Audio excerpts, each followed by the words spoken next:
مسجد کے راستے سے ان کی نگاہوں میں اللہ کی غیبی مدد عمل نظر آنے لگ گئی. اب پھر یہ چیزیں ان کی زندگیوں کو بنانے لگ گئی کہ مرد مسجد کے اندر رہتے اور عورتوں کو مسجد کا پیغام سناتے اور ان کے اندر مسجد والے ماحول کے تذکرے کرتے. ان کا بھی ایمان بنتا, ان کا بھی یقین سنورتا, اور پھر وہ اللہ کی نسبت کے اوپر اپنی زندگیوں کو چلاتے. نتیجہ یہ کہ وہ زندگی آگے بڑھتی چلے جاتی اور ان کے اندر مسجد والا ماحول ان کی زندگیوں میں آ جاتا.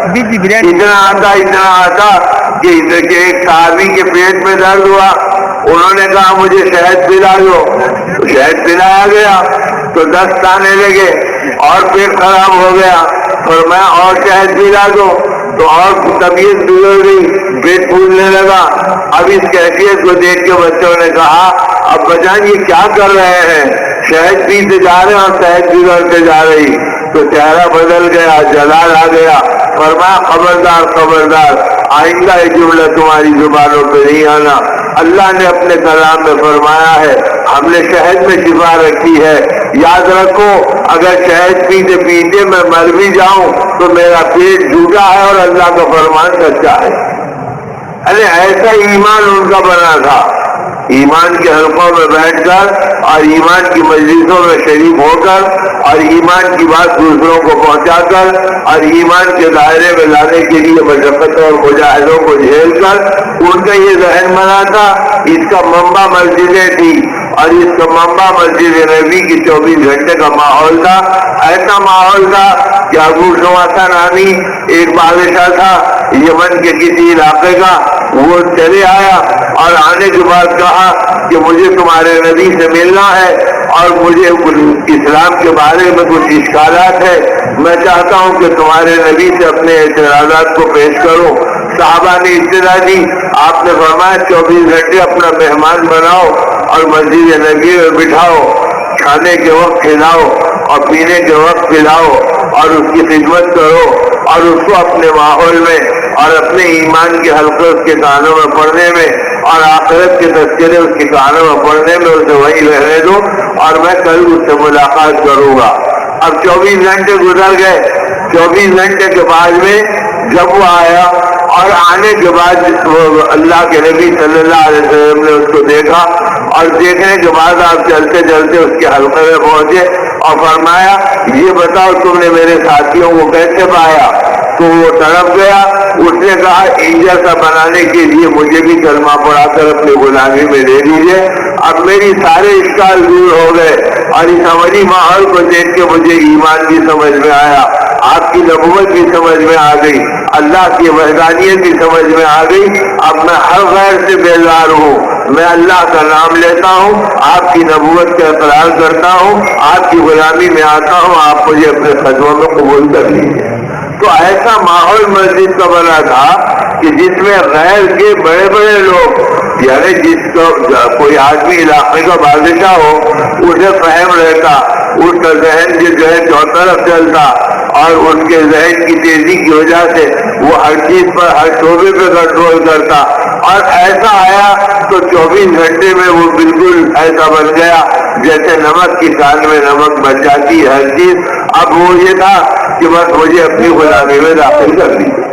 تو ایسا ماحول مسجد نبی کا نبی پاک صلی اللہ علیہ وسلم نے بنایا تھا اور اس راستے پہ ڈالا تھا کہ میری امت مسجد کی نمائندہ ہے. اسلام اللہ علیہ فرمایا کرتے تھے اب تم بازار کے نمائندے ہو, مسجد کے نمائندے نہیں ہو. اب تم مسجد میں آتے ہیں تو بازار کے ذہن سے آتے ہیں اور چیزوں کے ذہن سے آتے ہیں اور یہ دیکھتے ہیں کہ اس میں فرش کیسا بچھا ہوا ہے, اس میں پنکھے کتنے لگے ہوئے ہیں, اس میں رات میں کتنے ٹیوب جلتے ہیں, اس میں پانی کی سہولت ہے یا نہیں ہے. تو تم بازار سے آتے ہیں, بازاری ذہن سے آتے ہیں تو یہاں چیزوں کو دیکھتے ہیں. ورنہ اگر تم مسجد کے نمائندے بنتے تو تم مسجدوں میں جاتے تو تقوی کے حلقوں کو دیکھتے, مسجدوں میں جاتے تو تم اللہ کی بڑائی کے تذکرے سنتے, مسجدوں میں جاتے تو تم ایمان کی مجلسوں میں بیٹھتے, اور تم بازاروں میں جاتے تو مسجد کے نمائندے بن کر بازار میں جاتے. اب لوگ تمہاری زندگی کو دیکھتے کہ یہ اس کی زندگی عام بازاریوں کی طرح نہیں ہے, اس کی نگاہوں میں حیا ہے، اس کے بول میں سچائی ہے، اس کی عادتوں میں صداقت ہے، اور اس کی زندگی کے اندر دوسروں پہ رحم اور شفقت کا جذبہ ہے۔ ارے یہ تو دنیا سے الگ ہے، تو تم مسجد کے نمائندے بن کے وہاں پر جاتے اور وہاں پر بھی تمہاری فکر ایمان کی ہوتی اور ہدایت کی ہوتی۔ اب ایک آدمی اسلام میں داخل ہوئے، وہ یہودی تھے، اب صحابہ کرام نے بیٹھے بیٹھے ایک دوسرے سے مذاکرہ کیا اور کہا بتاؤ کہ تم اسلام میں کیسے داخل ہوئے اور تم اسلام میں کیسے داخل ہوئے۔ تو جب ان کی باری آئی تو انہوں نے کہا کہ میں تو یہودی نسل تھا اور میں اپنے گھر سے سامان لینے کے لیے مدینے کے بازار گیا۔ اللہ کی شان یہ کہ ایک ایمان والے سے میرا سابقہ پڑ گیا، اور جب میں وہاں پہنچا اور کہا میرا سامان دے دو تو اس نے کہا سامان دینے کے لیے بازار میں بیٹھا ہوں اور مجھے اس سے کوئی انکار نہیں، لیکن میری ایک تمنا ہے، اگر تم میری تمنا پوری کر دو تو آج کے دن تم سے زیادہ مجھ پر احسان کرنے والا کوئی نہیں۔ میں اچنبے میں پڑ گیا کہ یہ کاروبار کرنے کے بجائے تمنائیں بتلا رہا ہے، لیکن اس لجاجت سے اس نے کہی کہ میں نے کہا بتاؤ تمہاری تمنا کیا ہے؟ کہا میرے مقابل تو وہ دکان دکھ رہی ہے تم کو، میں جب کھولا ہوں وہ بھی جب کھولا ہے، میرے ہاں اتنے گاہک آ گئے کہ اب اللہ کا فضل ہے مجھے آج دن کا خرچہ نکل گیا، اور 2-5 مہمان اگر مسافر آ جائے تو ان کو کھلانے کی گنجائش بھی نکل گئی، اب صرف بازار کا ادا کرنے میں بیٹھا ہوں، لیکن یہ غریب جب سے دکان کھولا ہے اس کے پاس کوئی گاہک نہیں پہنچا، لہذا میرا دل چاہتا ہے کہ بجائے اس کے کہ تم مجھ سے لو وہاں جا کر لے لو تاکہ اس غریب کا بھی کچھ کاروبار ہو جائے۔ تو میں نے کہا کہ ٹھیک ہے، اور میرے دل پہ چوٹ پڑی کہ یہ عجیب لوگ ہیں کہ اپنا کاروبار چھوڑتے ہیں، اپنی دکان کو بھلا دیتے ہیں اور دوسرے کی دکان کا تعارف کراتے ہیں اور اپنا نفع چھوڑ کے اس کو نفع پہنچاتے ہیں، یہ کیسے عجیب لوگ ہیں۔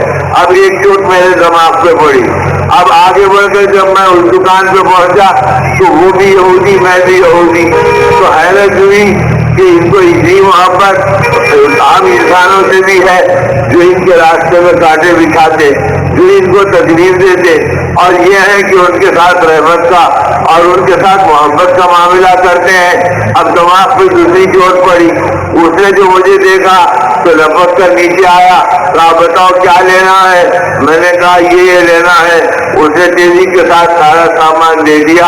اب سامان لینے کے بعد میرے دماغ پر ایک چوٹ پڑی تھی، میں پلٹ کر پھر اس پہلی دکان پر آیا، ان کے یہاں کچھ گاہک تھے، یہ گاہکوں کو دے رہے تھے، دیتے دیتے مجھ پہ نظر پڑی تو کہا کیا تمہارا سامان مل گیا؟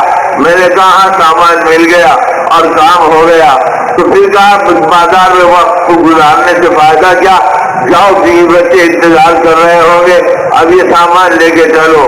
تو میرے آنکھوں سے آنسو ٹپک پڑے۔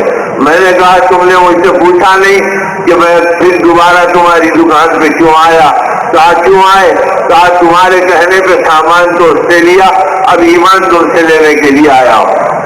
اب مجھے اللہ سمجھ میں آ گئے کہ تم بازار میں بیٹھتے، تمہاری نظر اللہ پہ ہے، مال پر نہیں ہے، اور تمہارے نبی سمجھ میں آ گئے جو تم کو ایثار و قربانی سکھاتے ہیں اور یہ بتاتے ہیں کہ اللہ تمہیں دے گا اگر تم دوسروں کو دلاؤ گے، لہذا ایسے نبی کی غلامی میں بھی آنا چاہتا ہوں۔ میری ہدایت کا دن وہ دن تھا۔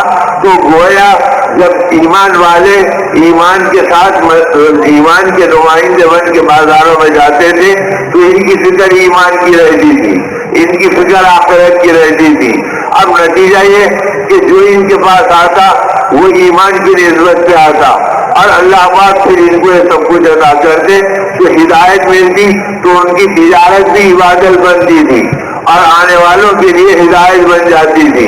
ہماری نماز ہدایت نہیں بن رہی، ہمارا حج ہدایت نہیں بن رہا، ہمارا عمرہ ہدایت نہیں بن رہا، اس کے بعد دل غافل ہے اور اس کے بعد پھر زندگیاں کھوکھلی ہے۔